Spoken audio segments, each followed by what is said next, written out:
It's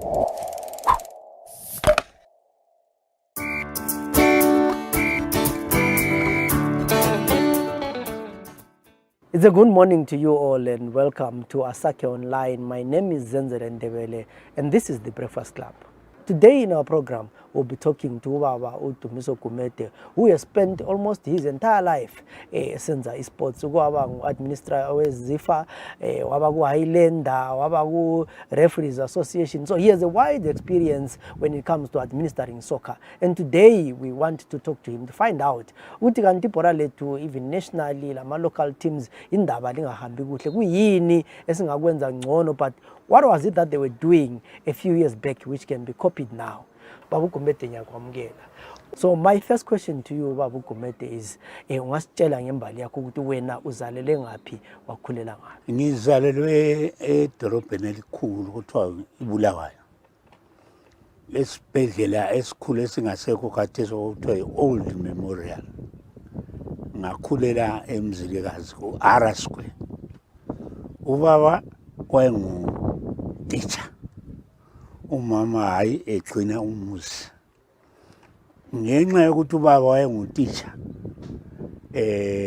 kwakuthi nxa ezazuza okuyafakwa kwesinye isikolo phecelezi transfer, lathi besesithutha silandelanayo. Ngakho-ke loba ebutsheni bami ngakhulela eMzilikazi, ngathi siyafunda ostandard 1 ngasi ubaba wayesefundisa eMzingwane. iMzingwane ingakabi secondary school, sese-industrial school, okwakufundiswa khona carpentry, labo farming, labo leather work. Ubaba yena wayefundisa ezokubaza njalo-ke base bembiza bethi uMaplanka, lami kuthiwe ngumntaka Maplanka. Sasuka lapho-ke saya eGwai River, lapho ubaba wayesefundisa khona under ama-Methodists. Mina-ke ngase ngichiya ngisiya e-boarding school ukuyafunda standard 6 eNyathi lapho-ke kanti kulapho kuvele kule nkaba yabantu bakwaGumede. Ukhulu wami uNkukhwana wayemncedisi omkhulu wabanali abafika levangeli lapha ngo-1859 ivula iNyathi sasesivele sesikhona. Ngakho-ke yikho wawuzwe ngisithi angekhaya ngeNyathi eNyathi lapho kule nkaba zethu ezakoGumede. Ngafunda ku-standard 6 ngaqeda lapho ngahlanganisa i-secondary. Ngithe sengizofunda u-form 3 sengiseMpophoma la, iMpophoma esathiwa iBulawayo African Secondary School. Ngakabi iMpophoma, uMzilikazi bonke babengekho. Labo loVeve labana babe infektile uVeve yayi-technical college at that time. Ngithe ngiqeda lapho-ke ampasanga okuthabisayo ngase kuthiwa kangiyefundela ukuba ngumteacher. Ngase ngisiya-ke eGweru Teachers College ngayafundela ukuba ngumteacher. So ngutitsha wani wesikhiwa wesiNdebele? Hayi, ngiyathaba kakhulu sonke isikhathi nxa abantu bekhumbula ukuthi ngoba isikhiwa lesi kwesinye isikhathi ngani ngiyasikhafula ukuzwakala, wathi hayi lo wayengutitsha wesikhiwa. Ngangutitsha we-mathematics, le-sciences. You had to do your major and the subsidiary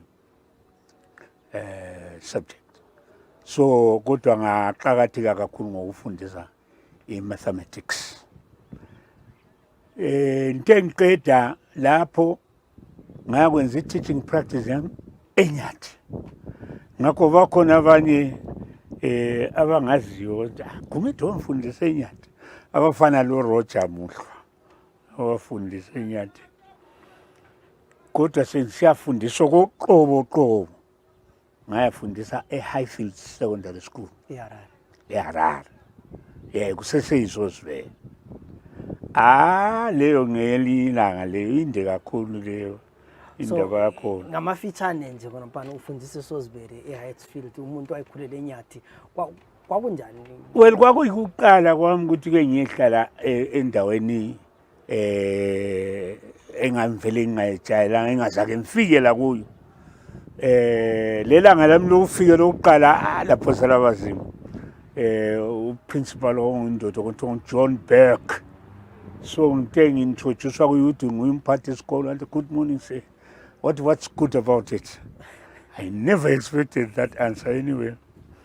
I then stayed there. Ngahlala kuhle sibili ngagcinwa indoda yakomthethwa owayeyisenior yami enyathi wayesebenzele railway nguye ongigcinayo for almost a year. Ngoba kwakungahlaleki ngale isikolo ngathi ngifika kwathiwa kulamafleta ama-teacher uza kuyahlala khona. Ngahamba ngaya khona kwathiwa kugcwele. Ngihamba lo deputy headmaster wandingisa. Kwagcina kuthiwa kule flat 1 eliseleyo kodwa livele li-reserved for lady teachers labo mama kodwa kwalamhlo ngayalala khona. Ngahamba-ke ngaya khona sebekhethe wonke amaflat amahle sokusele lilodwa ekuqineni ngani. Unfortunately kwakuyi-communal abolition. So mina sengihlezi-ke flatini lami lela kulala maglobe angilala mali yokuthenga iglobe angikwazi lamagross ukuthi angaphi. Hlezi omama bayathutha bevela khona lapho ezindlini zabo besiya ku-abolition ngale behamba bhunya umunyu.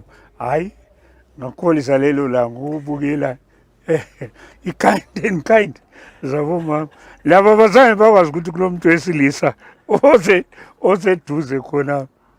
Hayi ngelanga elilandelayo ngase ngumzuzu baba womthetho waleyo sasifunde sonke wathi hayi buya sehlala sonke. Ngihlalile-ke eHarare Sosbeveni iminyaka ezaba 7. Ngahle ngenziwa ngokuthandwa kwami into zabobhora lezi. Ngahle ngenziwa u-sports master ngitshona ngigijima labantwana. Oliver Katela abana babengama-student Shekman Tauro ngabafundisa company e-Highfields lenye isinga le Japana asina wakhe Nestisana. ngabafundisa abafana labantu. Impela viki zami zonke-ke ngiseHarare zaphelela endleleni ngoba ungu-sports master ngaliviki lemukela abavele eGoromonzi ngaliyani iviki lani liye eHoward liyadlala khonale. But yikho lapho okwakhula khona uthando lesport. Although lami ngivele ngisithanda isport even ngumntana esikolo ngangidlala unobhutshuzwayo ibhora. Kanti-ke lakhona apha koBulawayo sikhulele thina lapha kuseselama club. Mina ngangise eNyathi Youth Center. Silobaba uNdlovu kuthiwa nguSam Ndlovu. Angikwazi lokani ukuthi bakuyekelelani baba uNdebele. That was a good program for youth development. Ngoba sasingenza isport kodwa sasenza labo debate labo dancing labo all those things esizifundiswa kade as life skills nasasizifunde club. Ngahlala-ke khona le Harare ngaze ngathatha ngikhonale. Hayi kwangibiza ekhaya ngasembuya ngapha ngizofundisa eMgandane. So usuke nini ekufundiseni lapha susiya kubhora professional football? Ya bengwazi ukuthi uzabuya wona lo mbuzo lo. Ngise college ngavele ngafundela ukuba ngunompempe. Ngithe ngiqede college vele sengiqualified referee. Kodwa ngisachayanga kakhulu ukuqansa kakhulu. Ngise Harare indawo lapho engangihlala khona. Lapho kwakufikela khona i-team yabantu okuthiwa i-Highlander. Babuya ngale bathenge ama-rations abo lapho abathenga khona babuye bazophekela eflatini lami badlele lapha. Kwakungakabi lula ukuyahlala emahoteleni asebekwenza kulezi nsuku. Kuthiwa ziziya ukuthi abantu badinga indawo nje bazihlalele. Silabo lamajaha amakhulu labo olokhu umkandla labo amonyamambi sizophisana ukugcina i-team. Ngagcinwa ke sengikhethwa khona ukuthi andoda wena ngosuzasimela lapha eHarare. I'm talking about 1974.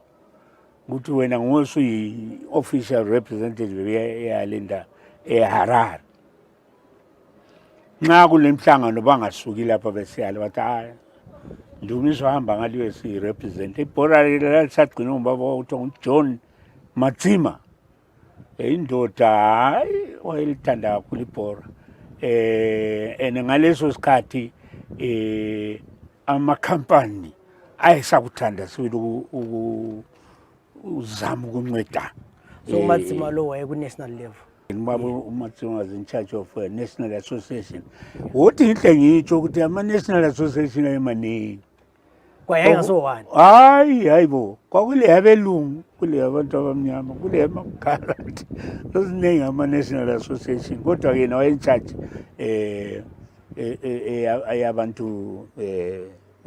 abantu bantu. Bengisathi ngithi mina ngaleso sikhathi amakampani ayekuthanda ukuncedisa. Ngakho ke wawuzobona ukuthi Castle yayikhona, BAT senze igwayi ikhona, iRothmans ikhona, iChibuku ikhona. Bonke befuna ukuncedisa ezemidlalo. Kwakungela Premier League, kwakule one association ezisengqongeni kuthiwa yi-Super League. Lapho kwakule yayilenda khona ke ku-Super League. So ake mbuzo omnye umbuzo ukuthi ngesikhathi sene-Island ayisiyadlala labo Dynamos eHarare khona ngale, iDynamos la ibuya ngapha. Kwakusenzakala yini kunokwenzakala khona nxa kudlala yayilenda leDynamos kube lo msindo kube le ntshukuntshu leyana nje. Ngitsho. Okuningi laphana it was actually very friendly. Ukuthi even ibhora liphela kwakuke kuhanjweni abantu ke bayichitha isikhathanyana baye singakaphenduki. Kukhulunyiswana nje kubuzwana ukuthi kathi madoda lisehlule njani. Thina lapha osahluphana labo kakhulu yayiteam yayilapha kobulawayo kuthiwa iMashonaland United. Lapho okulodubo ngoba nxa kwakuzadlalwa eBaba Fields afana kuyi-home ye-Highlanders. Ngiviki yonke le iyaphela kulamadoda lale ground afana ukuthi kungangeni isitha esizofaka kumbe kuyini abakufakayo. Labo ke ba reciprocate la ukuthi mzana kuyibo ba home labo kube njalo. Kwafa abantu abaningi phela ngalezo sikhathi. So i-rivalry lo okhuluma ngayo was more intense against Mashonaland United than with Dynamos. So people actually kill themselves. I mean, kill each other. Yeah. Ibhora uyafa tu. Abantu befuna nje ukuthi iqembu labo libe yilo elinqobayo. Yes. So you representative yayilenda lapha eHarare. So you continue rising kuhamba njani ke lapha? Yeah. Sengiyi-representative eHarare ke sengisuka ngale sembuya kobulawayo ngo-1975. Ngithe ngifika lapha ngo-75 but ayi lo siyamazi kakhulu. Ngena kuMrs Zwambili i-team yayi-supportwa isponsor yi-Marisha Cocktail umnikazi wayo wangundoda othiwa ngu-Alfred Zwambila wayele supermarket company le Marisha Cocktail okuhlabela khona umajayivana engakabi inkalakatha yesitale. So kwase kuthiwa Gumede usungene ku-fundraising committee ye-Highlanders. Yikho kufaka kwamuzwane ku-Highlanders. Kuthe ngo-1975, 76 somewhere there, saba le nkalakatha problem lapha eBaba Fields izulu lana lathi. Satshela abanikazi beHarare ukuthi hey akudlaleki. Khona sizadlala last game and all we needed was a draw start league. lapho bathi all right, the game will be cancelled. Tuku ngesonto ekuseni namba abantu beDynamo sebefike. Hawu, kathi ukuhamba njani? Walk over, yayile ndayibuyanga. Sathi to hell. Saphuma sachiya i-league, safoma i-South Zone Soccer League. Sachiyana labantu beDynamos basala ngale. iZimbabwe Saints kuthiwa yini le Mashonele United yasala yona khona ngale labantu beDynamos. Nasadlala labo Red Seal, labo Black Horrors bePlum Tree, abantu bezishabani beGwanda Ramblers. Safoma a totally new league. Sithe silomhlangano ke ngo1978 Stanley Hall lapho. Yalende sidinga uchairman omutsha. Abantu bala omnye waphamisa Gumede. Mngala naye. Unfortunately for me, kwakulo ndoda kwaba ngititsha wami othiwa Elijah Mdluli. Wathi walelani wena Mtakasithelo, washaza ubaba wami ngebizo. Walelani wena Mtakasithelo? La mimba mbekile wathi akulando njani. Ikungena kwami ke ukuba ngichairman wa-Highlanders at a very tender age of 34. Ngaba ngichairman wa-Highlanders. Angikholisi sebake baba lo munye younger than that. Bathanda ukufaka abantu abadala too much. So that is the story of my rising in Highlanders. Ngisuba ngichairman ngo-1978. So uqaliseni noba involved so after that selifome any league, when did you then come back to have the league that we have now? Awuthi inhle ngichaye yonke la. So 1980 mina ngithethe over from kuthiwa nguLand Katigumbo. uLand Katigumbo ethethe over from uDouglas Mkhwana, so kuthiwa nguChief Ngumumbana. uChief Ngumumbana usengu vice chairman we South Zone Soccer League. uLand kathi wathi ayisentini. Yakwe uzima phela pha. Ulala ungaleli. Nxa iteam idliwe bakuchayela ifoni ebusuku. Ungaphi Gumede? Sendlele mo. Ulele iteam idliwe. So kuzima lapha. Anyway, 1980 sesithatha uzibuze. So finally ke kube le new catch with danger dispensation ku football. Sengifonelwa ke minister uthi uminister Theora Europa Nongo uthi ungafika yini eHarare. Ngahamba ngafika eHarare. Sengitshela ukuthi hayi kuthiwe wena ngomunye wabantu esingabafaka ku interim committee to run football. Sesidissolve khona kwabo madzima lamakhiwa lana sifake yethu ehambelana lozibuso wethu omutsha. Ngangena ke ngaba yi-committee member ngo-1980. Ngaba yi-committee member ngo-1983. Akhala ama-club ukuthi hey interim committee le sihlale kakhulu. Hayi awufakwe nentsha. Mina ngangingekho ngiseTanzania ngihambe le team kababa uKenan Banana. Wathi State House Tornadoes. Ngaphenduka kodwa in time for the elections. Ngichiye kodwa mbhalile okuyi-manifesto wami madoda. Mina bengi-incharge ngiyi-committee member, ngi-incharge i-development. Ngibona nganenze kuhle. Ngibuyiselani. Nto engifika lapha ngahlangabezwa ngubaba uDouglas Mkhwana wathi ndoda usele kusenzakala la. Kuthiwa hayi amaNdebele baningi kakhulu ku-committee. That was 1983. 83. Singu-2. Mkhwana nzilami. Manje Daki why? Hayi kuthi wena usho ungcono ukuphuma kusale wala. Alright. Ngabe ngichiya. Phenduka ngizolihlalela la. Ngaba ngu-chairman we-Highlanders basketball. Sasesiqalile i-project eyokuzama ukuthi sibe yi-sports association. Ngaba ngu-chairman we-basketball 84. U-chairman we-Highlanders ngomnye umlungu okuthiwa nguMalcolm King. Ezaseva 2 years 85, 84, 85. Wachiya end of 84 wathi akasafuni. Abantu zale lami. Buya ndoda njengoba usuphendukile, buya ngathi hayi. Bhora liyangiyangisa, sho ngisebenza kuhle kangakana. Bese lingixotsha mahlayana nje, hayi angisafuni.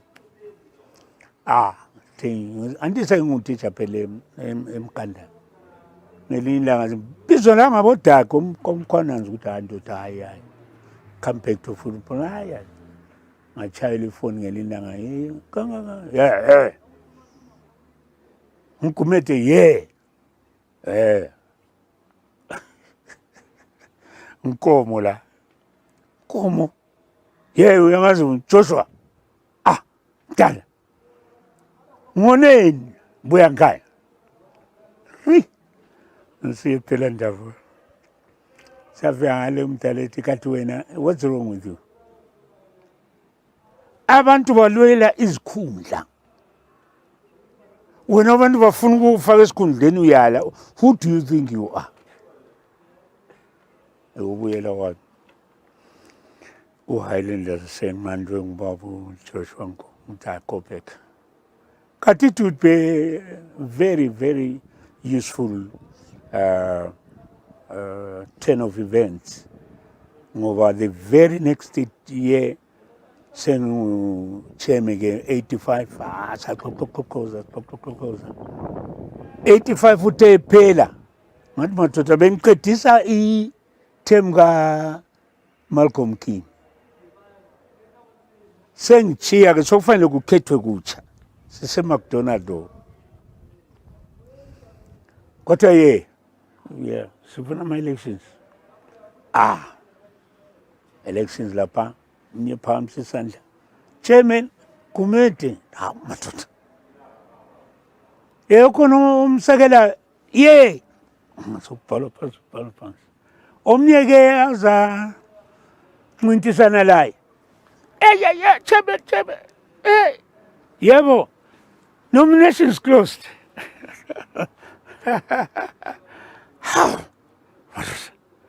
Mina nje senza mphunyuka. Ikubuyela kwami ke ku-Highlanders to go into my own time. But 1986, beautiful year. Satata konke okwakukhona except the league. Beautiful. Kanti ke ungaqalanga kuhle lalo mnyaka. Ngoba sasithethe team sahamba saye Lesotho saye Swaziland saphenduka la tesiphenduka sathi saba le game le wonky pre-season. Hayi kwahamba kuhle siqeda our first game Gweri United ama players abethi hayi alisinika ngemali yethu esayidlala Lesotho le Swaziland. Madoda. Ayiso league lena phela. Sasilise holiday. Bhatalani ke imali ama-supporters esihamba lawa bhatala. Lani bhatalani. Sibuteki yona holiday sekani. Bala. Belidwa nguMadinde na uMadinde okhona na. Yebo. And Barry kwakulo Barry lo Lawrence Spear. Dinga noma players. Ngabe ngafuna abafuna saqala phansi. Yakanye sayidlala igame yethu eGweru. The new players, the only old player that was there was Ernest Mapepa because he was working for Hosted. So I very good trip outside. With 10 minutes to go, we're leading 2-0. Labafana bona babatsha. Unfortunately, abafana pambanza 2-2. But labana babuya bodwa 1 by 1. It just doesn't work. Just doesn't work. And sometimes I feel guilty. At that time, I think Sheffield do what eyayifuna uMadinda, and they needed a letter recommend. I'm not doing that. You're so ill-disciplined. I'm so ngifake kwafutsha kwami. And he never played you. No, he came back to play for us. But ngithi kwaspoila i-chance yakhe akasahamba. But that was it. It was a beautiful year, 1986. Hallucination. That was the year. So, luckily, it was captured in one of the pictures that seems to crop up every time in me. I think like on a paloke in picture. So, one year, so 87. Nango 87 ibhora selithethwe ngabanye abantu abatsha izinto azihambi kuhle kuqhamuka imigoqo upatron we-game ngubaba uKenan Banana. And what he did now, Kenan Banana, wabehamba to all the clubs ukuyababuza ukuthi ibhora nande madoda selifotshile okurongo i-leadership yethu. Singabuyela sekuthi siyavota liyakwenza konke elakwenzayo. Khathesi ngibuza wena ukuthi who do you think should be leading our football? Wahamba wonke amaklabhu aqamba-ke abantu abebebafuna bethi mhlanganeni uBanana ethi hey iFIFA vele ayifuni ukuzwa ukuthi kule imposition of persons ifuna ukukhethwa. Kodwa before I came to this meeting ngibuye ngazalibona lonke one by one laninika amabizo abantu elifuna balikhokhele ebhoreni. Yibe siyabakhetha lapha namhlanje. Angothi idemocracy njani-ke leyo. Anyway, it was myself, Nelson Chirwa, Frank Valdemaka, Musa Ismail, anyway, that's how I went back now to Zifangachi Highlanders. Ngaya-ke sengena ngase ngu-vice chairman. Enakhala ngiyi-commitment sibangu-vice chairman. Now kulo mthetho ebhoreni owawukhona sebasanda ukuwukhupha khathesi ukuthi nxa uchairman engoweHarare uvice kabe ngowangapha. Tuku mina sengithile lobutitsha sengisebenzele Old Mutual. Old Mutual besithi sesishode trainer eHarare sesikuseHarare. So ngapho kwebhoreni-ke njengoba uChirwa eku-north mina ngiku-south so fanele ngichiye ngithe ngiyamtshela uChirwa ukuthi ndoda sokurong la I must now leave watakulanto njalo. Everybody knows your heart is in the south. So we are sebenza khona kuphela.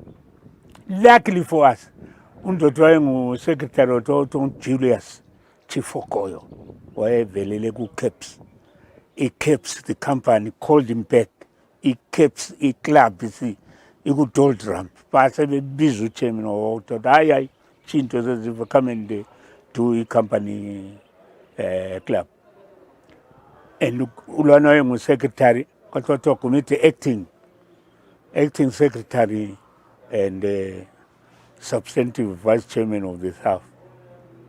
End of the year, my election, I contest secretary ngawina kuba secretary ngachiya kuba vice ngasenhlala ke secretary uyazibona isikhundla esizibene committee member vice chairman secretary intombi engangiyithethe ke yakoNtuli yasizuzwe umsebenzi wokuba ngumongikazi eBotswana kwabazima ukuthi mina ngiseHarare abantwana bakobulawayo unkosikazi useBotswana ngachiya umsebenzi ngalandela unkosikazi ngahle ngachiya konke le lo secretary obezifo ngahlalela eBotswana. eBotswana ntemfe ngale ngafica enye indoda esasebenze sonke esathenga sonke khonokho kwathengwa yimi lokho khonokho sawuthenga sonke lo Lawrence Phiri ngamfica sengikhona ngale wangigcina ku-Lawrence Phiri evelene sizuze isikhathi kokuchitha isikhathi le-team okuthiwa yiNotwane. So lami ngekho ngale kuNotwane fica badlala ibhora ngani ngama-amateur man anyway sahlala phansi lo baba uphile sabadwebela kuhle i-constitution ase into eziningi sengizazi tshayela khona uba lalamhlanje ngangifika khona le eBotswana bayathawa nje Mr. Gumede, yeah, he's the one who drew up our constitution. Ngahlala-ke eBotswana kuthe ngo-98 ngazuza ifoni from indoda wayesebenze ezifa eHarare othiwa uMorushoman. Hey, we're looking for you. Kwenzenjani Morushoman? Mine was to get your number. Someone is going to phone you. Tugu. Nancy phone. Frank Waldamaka. Hey, Frank, what's up? Come back. We want you back here. No, man, I left football. I'm happy in Botswana. I was reasonably happy. There was a small incident, of course. My wife left me while we were there in Botswana. So technically, I know the reason that had taken me to Botswana had fallen off. Ndotavuya, you are now coming to work for Zifa. It was part-time.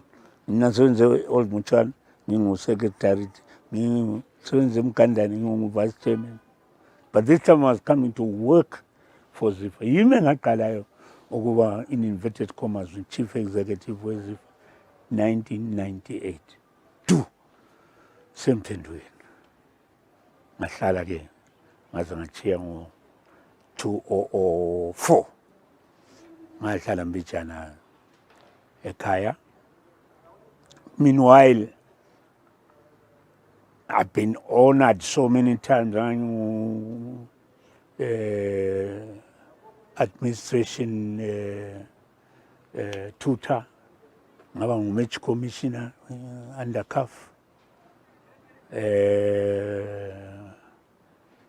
Ngenza izinto eziningi kakhulu, ngihamba lama-national team, ngakhuthaza ibhora labomama. La ngo-2004 siqualify laphana for the first time ukuyadlalela i-Cup of Nations. Yimi engangikhona, but that was the time. By the time ilokuzi i-tournament izidlala ngase ngiqotshiwe umkarathi lwana sanglazumiso la ngizali khumbula kwathiwa ubusapotana lo Pamire amaZulu Vincent Pamire lalamhla lokho singabangani uPamire babenze okuyikhu okuncane bekhuphu uLeo Mgada, so uPamire wasesale in charge. Kusokwasotho wena ubusapotana lo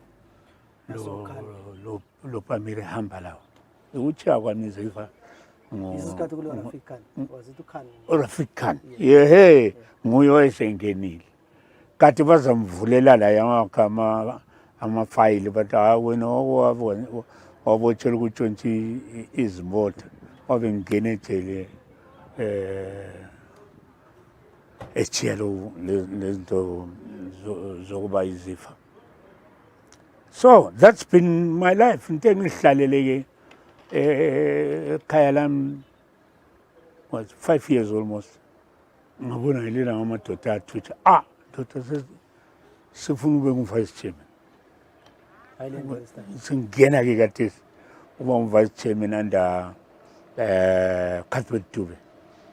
Ngasebenza la uCuthbert Dube evele elokungama-infirmities wakhe. Wayengaphilanga sibili uqobo.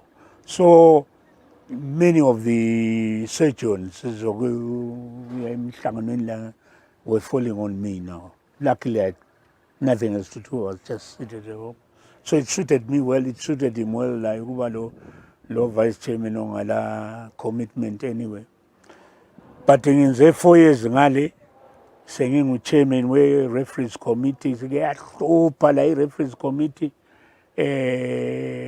Kwaba le nkalakatha yenkemenkeme thina singakangeni kulabo bantu abasebehambisa ama-team e-Asia le besiyadlala ama-game a-fixed banikwe izimali bese bethengisa ama-game, kanti ama-game lawo ngabantu abavele benza izimali ngamagame. So kwase kuthiwa hayi Gumede akuyicubungula. Ngayingenela-ke ngilo Elliot Kasu, lo Fungai Chiwuri, lo Benedict Moyo, lo Methembe Ndlovu. Sithe sithi siyaqalisa uMethembe washo wathi hayi mina ngicela ukuthi ngiphume ngoba ngaye ngahamba amanye amagame wona le esiwacubungulayo. So sasathi ngu-4 hayi sawuthaya umsebenzi ngento yabo le yaqinisile sile bizo lokuthi i-Asia Gate. But at the end of my 4 years as a deputy to Dube, I called it quits. Ngachiya. This is now 2014. Ngathi hayi sokwanele. Tuku angiyazi namhlanje amaswazili njani. Namba amadoda asefikile ezimoto ezintathu. Kathi kwenzenja hayi sicela uzothi uphumula uqede indima yakho wayiqalise Highlanders. Hawu madoda. Semvela khona le vice chairman of the association mbuyela ngisebenzele Highlanders. Hayi bathi akulanto njani. Akulanto njani. Buya. Ukuphenduka kwami ngizoba ngu-CEO we-Highlanders 2014 kusatsha u-2016. So isisikhathi sekulo Chiyangwa. Hayi Chiyangwa ungene vele sengichiya mina. Chiyangwa ungene ngo-2016 semvele sengichiya mina sengiqedile. Uthe ngene uChiyangwa laphana wakhanya engene ubukopokopho.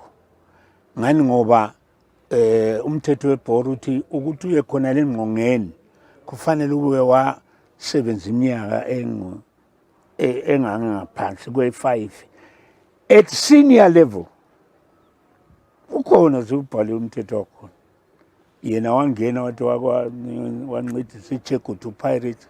Angibuza le Chegutu Pirates abantu abayazi Chegutu Pirates oyena.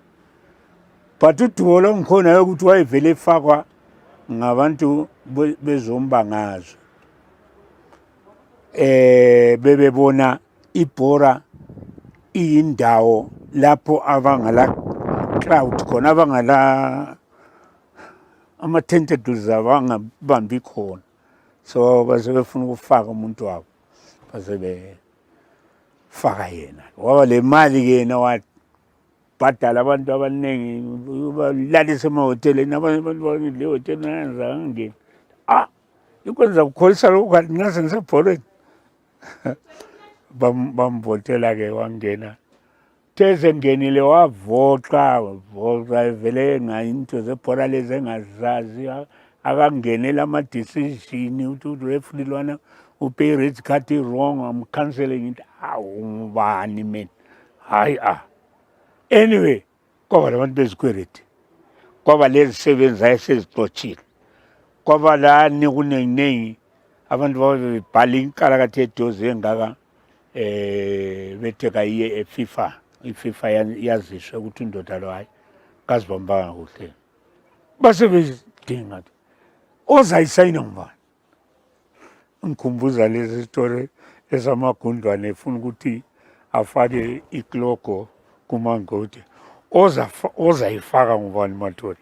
Anyway, kazathi yasiwela kimi-ke bathi andoda siyacela sesikubhalele nanku. Kubale nxa uvumelana lakho faka isignature. Ikufaka kwami isignature idozelana ihamba isiya ku-FIFA. iFIFA ngaliyiletha back Chiyangwa nampa abantu bayacomplain. Chiyangwa bethi Gumede wakhona lowo kathi ngubani. Wathi hayi alright wena sesikususpenda. Yeah, sengikhutshwa ke phone but ngivele sengichiya. That was the end of my 2-year contract with Highlanders. But ayamhluphi indaba yakhona khona ngale sengenelwa ngabanye laba abakhulu ukuthi hayi you can't do this. This man has done so much for football. Can't just come in suspend him. Nangu esebhaleni all right. Your suspension is lifted. suspension efakwa ngumuntu oyedwa vele i-ethics zebhora kalazo ukuthi into zenziwa ngamakomiti fanele kuye committee layo ingenza sokube okuyi-partial suspension pending i-ratification by kakwazi yena nguyo be all and end all. So singathi kona ibhola leZimbabwe alithuthuki kangako liyaphezulu liye phansi sisambe Africa Cup of Nations inxeka 1. Do you think leadership is the problem? In a way, yes, but into zangikhona ziyangenelana phela eso leadership yodwa ngike ngakutshela ekuqaleni ngathi mina kudala amabhizinesi yebo kahamba ephethwe ngabelungu ayisupport ibhola at independence asile Green Acre Cup la independence kuphela Green Acre khona icompany yayenza into ze-airport ngale konele ukuthi kuthatha abantu abamnyama izikhundla emakhampanini amakhulu hayi kwaphela. I can give you a good example. Ngike ngazama lapha enye iprogram engayila ye-youth kwakuthiwa Just Play Soccer. Nginika imali to all the 10 provinces. Ngibona zasesengu-8 lapho ngibona ngani ibhulawayo le-Harare zazengakenziwa ama-provinces on their own. Anyway mbanika imali ngikhetha u-coach ozadinga ama-players in that province adinga i-select senzeni i-tournament yabafana lapho eyokuqala sayenzela khona apha eNorth League. Ngahamba ngaya kwenye ikhampani soze inkambe ngebizo ngakhuluma le-marketing department ngabantu bathi brilliant idea, we'll support that. Senza yonke into sathenga le nkalakathe ye-trophy othiwa i-Chomkins sengikhuluma le bizo i-Chomkins Cup. Ngibatshelile ukuthi abantu abadla ama-Chomkins leyo abantwana asifakeni imali kodwa kule residual benefit la elizayizuza lena. These boys, one of them one day uzaba inkalakatha ye-Star. Kuvunyelwana sesiyalontsha unkazana wami ngu-in-charge marketing abe ngitshayela ifoni ungaphi kume ngisezifa please come now ngihambe khona fika uyakhala kwezenjani athi managing director uthe no thank you. Sesifike lapha sesilontsha as long as kuloliwe ngabe I'm not my company own people. Sure, ngabulala isizwe sonke nento ukuthi libangisana ulutho le-one individual. That's how narrow-minded some of our leaders are. Izolo lapho engikhuluma ngakho ama-mine St. Paul's kwakule bhora khona libumanga lithi ibhora langikhona elezimine but imali yayivele emakhiweni khathesi akula mali. Into yebhora iloku yi-cyclic quad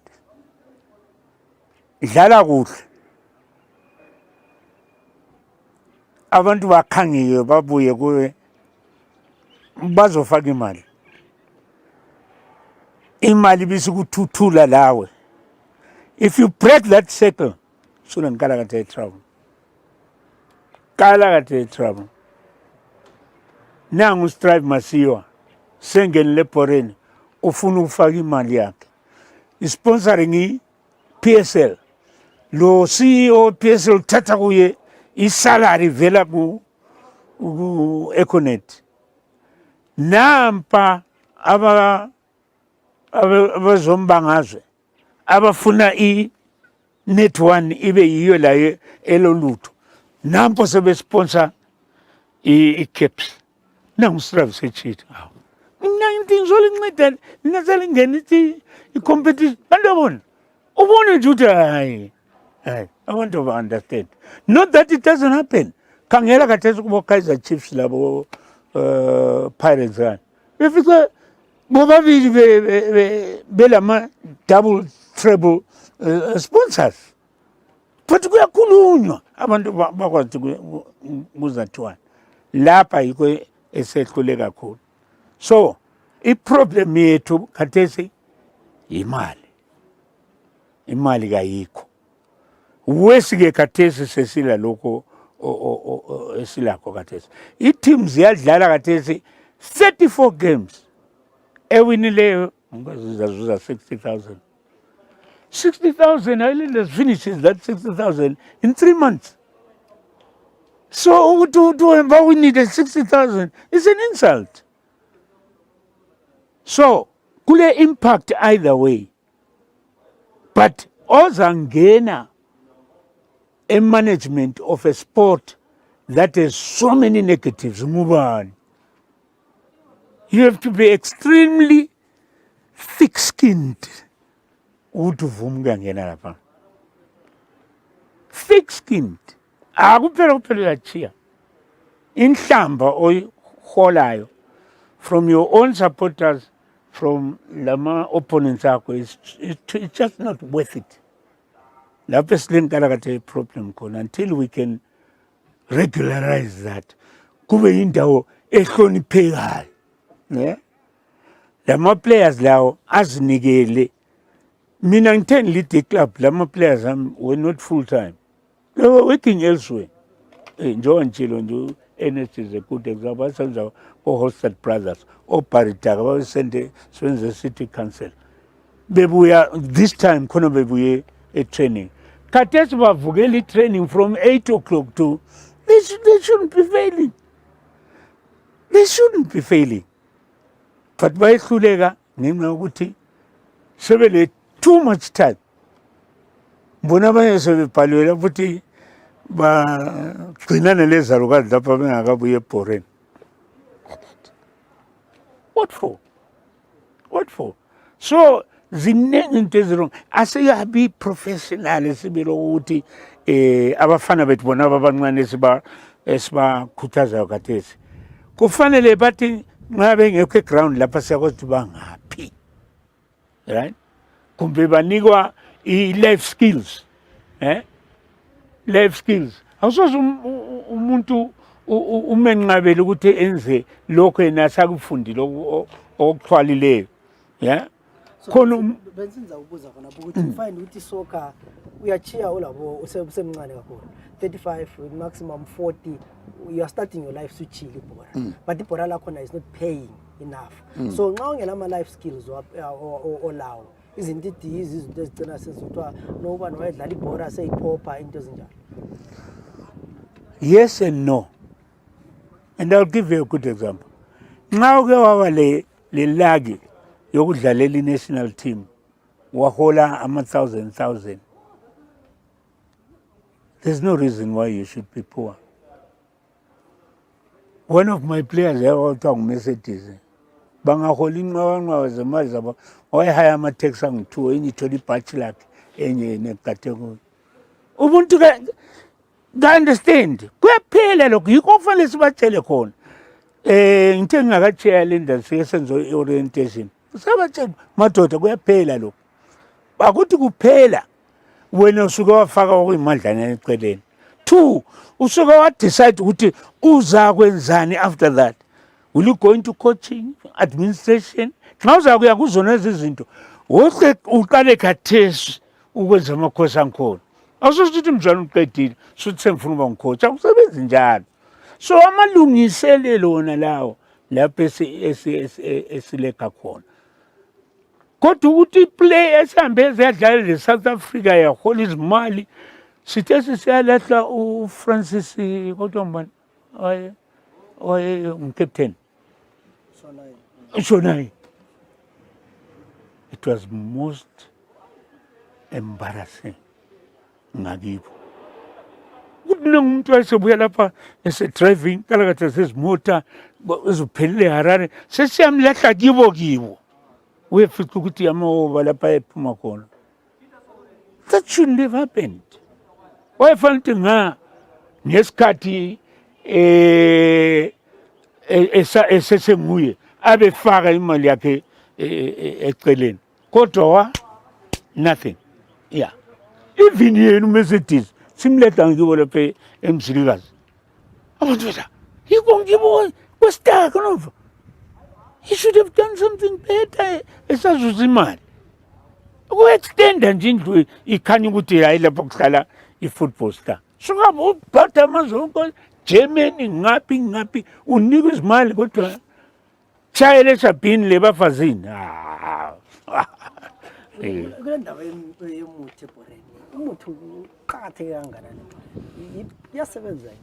Yeah, umuthi unfortunately is part of African culture. Unfortunately, African culture. Lawe mzana uzalwa inkawa yakho yafihlwa yathelwa itswayi yalahlelwa khatshana lapho ungafanelanga kwenzakalani. Kodwa iqiniso sibili akusebenzi. But nxa wavele wakhula usazi ukuthi kufanele ucatshe kwenye indawo ukuthi kukhanya ukuthi sibili uqinisiwe. That's what happens. Kuyafana le true religion. Namba abafana be-Dynamos bazodlala sebelayinile egedini lapha bayathandaza nkosi siwine ligame lamhla. Nampa beyalendaza babuthene labo benze indingiliza labo bayathandaza nkosi siwine ligame. Kuyawina bani? Kuyalalela bani? Nomuntu njalo nxa wena ubelieve ukuthi uzawusebenza ungaba libhuku likaBruce Grobbel uzakuzwa kwampani ebhala ngezinto zomuthi. So kwesinye isikhathi mina for instance ngithe ngingu-chairman la ucoach wami engundoda okuthiwa nguJames Nxuma lo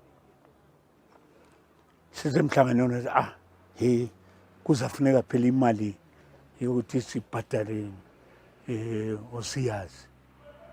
Hayi awula nje ibhora leli siliwina ngama-players lawe wena thina siyi-executive we don't earn a penny. When you earn from football nxa wena ufuna ukuthi uyebhadala inyanga hambe mbhadala nyakho imali but asoze bhadalwe yithi.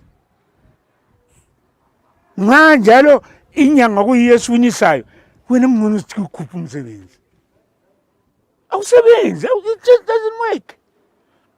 But unfortunately, like I'm saying, some of it is embedded in our cultural beliefs. Abanye abafana vele kasoze ahamba edlala nxa engazange gqamuza inyawo zakhe emanzini alomuthi. So what do?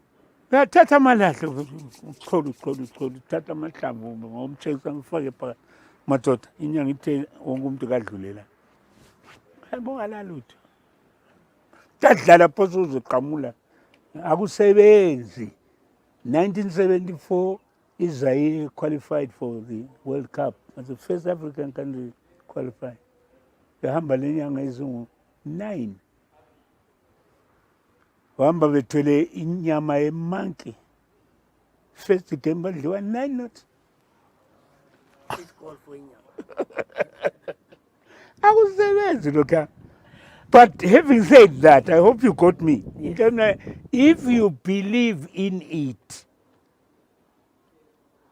gule effect on your mind. If you believe in it. But if you don't believe in it, just kill. Ulomnyama, uyachaipa. Lapha sokuthi haya kulolutho asambenze gepa se akusebenzi. So my short answer to that is that umuthi awusebenzi kodwa ngitshonga ukuthi akulabantu abawudingayo. Ngakutshela inyanga zekhona apha kobulawayo ukuthi ubani lobani they claim to be. Ukhona omunye ngithe ngo-2016 ethi i-team iqalise ngo-2017 ingadlali kuhle. Wathi uGumede lokho layaxotsha uGumede akusela muntu onilanda angimazi lokumazi kamba manga. But this is the psyche ekhona ebantwini ukuthi umuntu uyasebenza akusebenza ka. Looking back after having spent all these years in football and usuzidlalela lapha kade ubona ngani what would you have done better? Do you have any regrets? I don't think I have any regrets as such. But I wish we'd taken into what you call it ngesikhiwa nje, ukufundisa abantu kusesele. Hayi liyabalekela ibala lesikhiwa yazini. Anyway, that's what we should have done. Kule problem, even kwa-Highlanders, that a person comes in, ulama ideas akhe, and then mzwane esiba voted out, obuya la ufuna ukuqalisa kutsha. I'll give you a very sad situation kwa-Highlanders. We bought a property, which is our office, Katese ku Robert Mkabewe. Next, sabona ukuthi si waste a lot of money ukuya ehoteleni. Sithi sisehoteleni, abantu abasiseve ehoteleni ngale asibazi. Abanye izitha zethu. Bangasifakela isoda lani ekudleni kwethu. Esebenzela i-team yakhe, kodwa esemsebenzini wehoteleni. Hayi, sathenga indlu eluveve ukuthi sizakhempa khona. We will save money eyokuya emahoteleni. 2, we will save ourselves in the mind ukuthi ukudla okuphekwe la kuphekwe yithi siyakwazi ukuhambe njani. That place is derelict. Ngoba babuya belandela after that did not have the same vision. Iko ngutsho. Sesibuyele mbo. Ngike ngasuggesta ukuthi asithengiseni lo kanti. Ngokanti lina esasilakho thina ukuthi indawo lana kayibe njani. Sasifuna ukuthi sakhe ethu ihotel lapha. Oh well, a nice lodging place. Right? Ama-players ahlale ngama-2 wangani basehoteleni. It's just there, wasted. The subsequent persons did not subscribe to the same vision. Benzakubuza futhi ngendaba yokuthi i-Highlander is well supported in terms of abantu basupport i-Highlander, but ungakhangela ukuthi sitshone le nkinga zemali.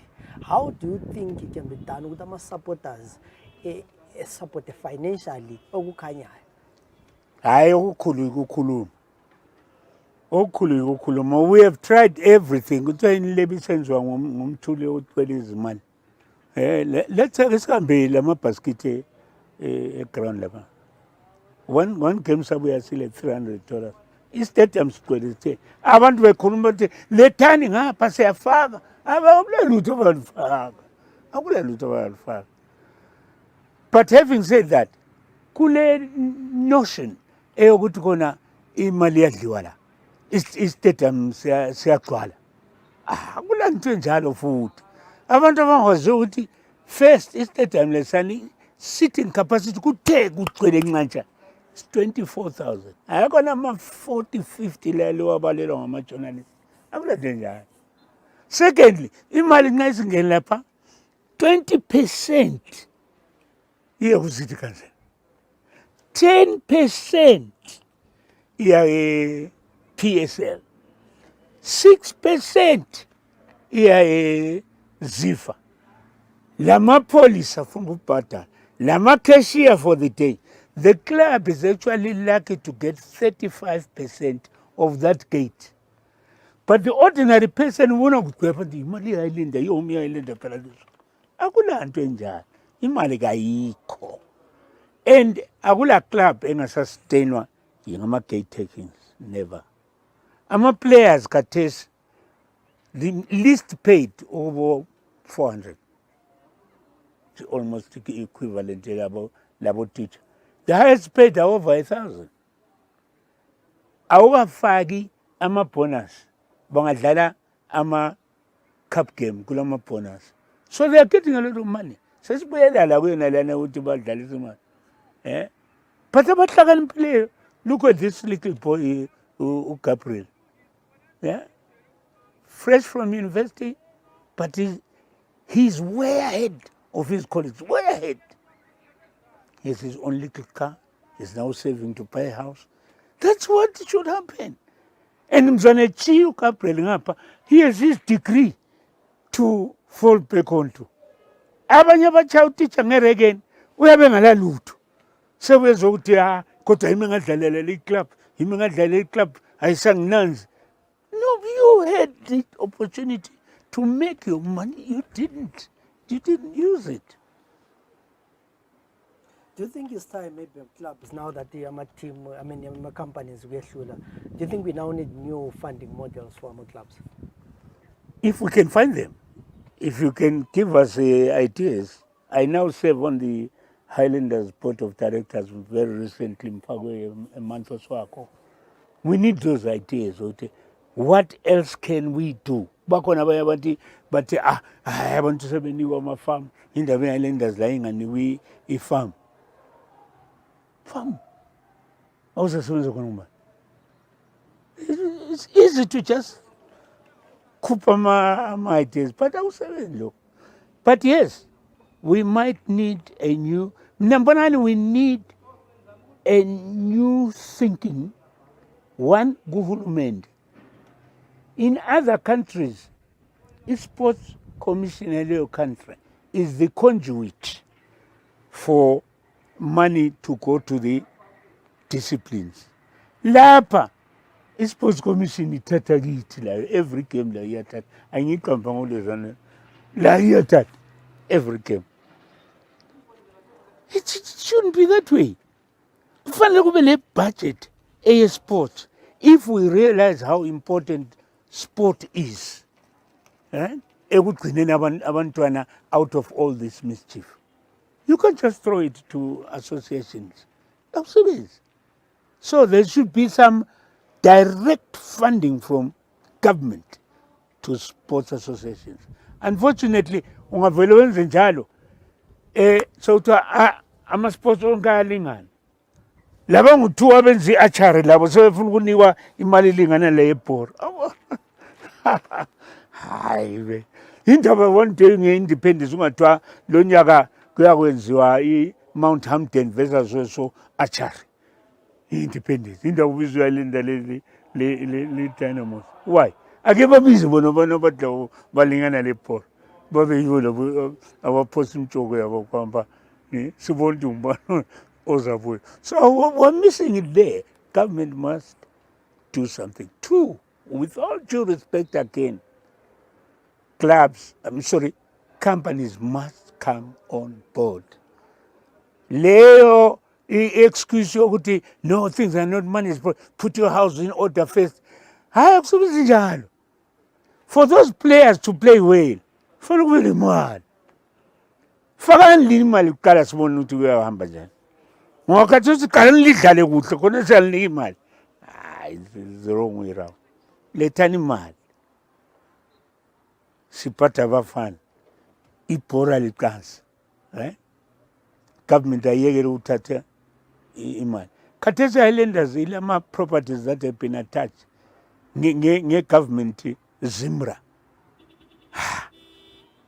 I-government iyezifuna ukusithathela okuncane silakho. Akusebenzi mina. And unkazana lo mtsha Kesti Coventry, she has a big job. Angiboni sibile ikwadula nxa ingafakanga inyawo lwakhe phansi athi hayi these things don't work for sport. Fanele senze lokhu. Let's him support ukuthi sivumelane lawo. Ubaba uhlongwana uthe engena wazafika ofisini yami ngampinqwaba so ama-reconciliation statements yavele eground. Ngathi khangela City Council thatha 20%, PSL 10%, ZIFA 6%, Sports Commission bonke bayathatha. I-club selile 30. How can we survive? What I bring it? I'll do something. Uzowaphuma lo langa la ngamenza njani? Uzochiyengisa ngalutho. Ngoba into zangikhona is beyond bonabo bathi mina nginguminister. Kwehlula phezulu. Nxa ningathengela ama-chiefs izimota zonke ningehluleka nje ukuthi hayi alright Highlanders nansi mini phasiya. Lenza umsebenzi omuhle. Ngoba sibagcineni ayisuko kwethu ukugcina ama-citizens out of harm's way mischief. Ngahulumende. But we don't get any assistance. You know, it's interesting that ubaba uGumede uyasitshela ukuthi ama-80s ibhora lalinjani. Ukhuluma, he remembers iminyaka yabo 86 for example, where Highlanders was winning, but ilizwe lalise right, you know, teams were doing well, but also companies were supporting soccer. But he also tells us ukuthi kona ibhora, like most of these players, it is important for them not only to play soccer but to start thinking ukuthi kona ungaqeda ukudlala ibhora kuyini ozakwenza, because we have seen most of the times ukuthi ama-soccer players afa engela lutho, abanye basebedulibeka, sebephuma ema-newspapers kuthiwa ubani wayedlala ibhora seyiphopha sedubeka and all those kind of things. So I think the soccer administrators should start thinking into ekade ikhulunywa ngobaba uGumede ukuthi we should not only coach them soccer but also to give them life skills. For those who don't have qualifications, for those who don't have degrees, after playing soccer you do something else, because ibhora around 40 so retire awusakwanisa ukudlala sumele wenze izinto, but if you don't have any other skill kuba yinkinga. So I think soccer administrators would take that advice and implement it. But above all, we're encouraging our companies to come forward, support the sport, because if we are supporting sport, we are grooming our young children, our youths, is treating the things to do. So we are also, you know, keeping a healthy nation, but a nation that is occupied, because ikusasa labantu abethu liqhakathekile, so they need to do something. This was a very informative program. Mfundo okuningi kakhulu, and I hope in the next few weeks sizambiza futhi ubaba uGumede sikhulume ngokuningi okunye esingakukhulumanga. But if you have questions to ubaba uGumede, why don't you just send us an SMS or a WhatsApp on 0773 103 262, so that nxa sesenza part 2 we program it, we can be answering some of the questions elizibuzileyo. My name is Zenzele Ndebele.